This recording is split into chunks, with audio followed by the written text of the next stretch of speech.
Ayodhya rape case मामले में मानो भयंकर फंस गई है समाजवादी पार्टी। भयंकर तरीके से घिर गए हैं अखिलेश यादव और उनके करीबी फैजाबाद सांसद अवधेश प्रसाद। इधर गुरुवार को सीएम योगी विधानसभा में अयोध्या केस को उठाते हैं, समाजवादी पार्टी पर गंभीर आरोप लगाते हैं तो मानो पूरी सियासत गर्मा जाती है। सपा पलटवार करती है कि लखनऊ और अयोध्या केस में आरोपियों का नाम लेकर एक खास तबके को टारगेट कर रही है बीजेपी। तो वहीं मानो बीजेपी ने अयोध्या केस के जरिए अखिलेश यादव के पीडीए को टारगेट बना लिया है, क्योंकि ये वही पीडीए है जिसने लोकसभा चुनाव में बीजेपी की टेंशन बढ़ा दी थी। ओबीसी वोटों से लेकर बीजेपी के दलित वोटर्स में सेंधमारी कर ली और अप्रत्याशित तरीके से बीजेपी पछड़ गई, जिसमें सबसे ज्यादा चर्चा रही अयोध्या की। जहां फैजाबाद में राम का नाम न चला, बीजेपी हार गई, तो सपा के अवधेश प्रसाद मानो पूरे इंडिया गठबंधन के लिए हीरो बन गए। आज वही अवधेश जब फंसे हैं तो पूरी बीजेपी गर्म लोहे पर मानो हथौड़ा मारने का काम कर रही है, पीडीए को पस्त करने के लिए।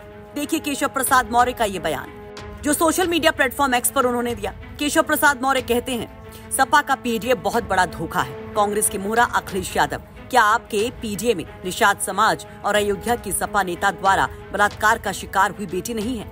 मुस्लिम तुष्टीकरण की राजनीति ने आपकी असलियत ने पीडीए का दुश्मन बना दिया है, जिसका करारा जवाब 2027 में जनता देगी। केशव आगे कहते हैं कि अयोध्या के पीड़ित परिवार को न्याय दिलाने को कठोर कानूनी कार्रवाई होगी। श्री अखिलेश यादव, आपकी पार्टी और आपके सांसद ऐसे अपराधियों को नहीं बचा पाएंगे। लोकसभा चुनाव के बाद से सपाई गुंडे अराजकता पर उतारू हैं, प्रदेश का माहौल खराब कर रहे हैं। सपा को इसकी भारी कीमत चुकानी पड़ेगी। तो पीड़ित परिवार निषाद समाज से है, जिसे बीजेपी एक बड़ा मुद्दा बना रही है। तो वहीं बीजेपी के सहयोगी निषाद पार्टी भी लगातार प्रदर्शन कर रही है। इस मामले पर अटैकिंग है। अवधेश प्रसाद की आरोपी सपा नेता के साथ की तस्वीरें वायरल होने के बाद उनका पुतला फूंका गया।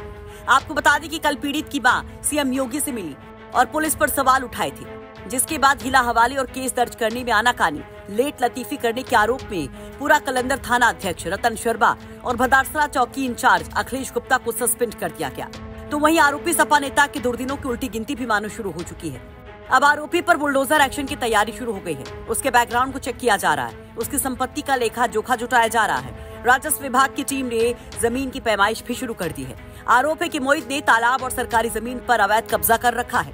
दरअसल गैंगरेप की यह घटना अयोध्या की पूरा कलंदर थाना क्षेत्र की है, जहां एक नाबालिग से दुष्कर्म के बाद आरोपियों ने उसका अश्लील वीडियो बना लिया। फिर करीब 2 महीने तक उसका शारीरिक शोषण किया गया, उसको ब्लैकमेल किया गया और लड़की जब गर्भवती हुई तो इसका खुलासा हुआ, जिसके बाद वहां पर माहौल पूरी तरीके से गर्मा गया। वैसे अखिलेश यादव के पीडीए को पस्त करने के लिए बीजेपी अब इस केस का जिस तरीके से सहारा ले रही है, आपको क्या लगता है? क्या बीजेपी इसमें कामयाब हो पाएगी? क्या अखिलेश यादव वाकई में इसमें घिरेंगे? और फैजाबाद के सपा सांसद अवधेश प्रसाद का क्या होगा? कमेंट बॉक्स में अपनी राय जरूर रखिए। ब्यूरो रिपोर्ट, यूपी तक।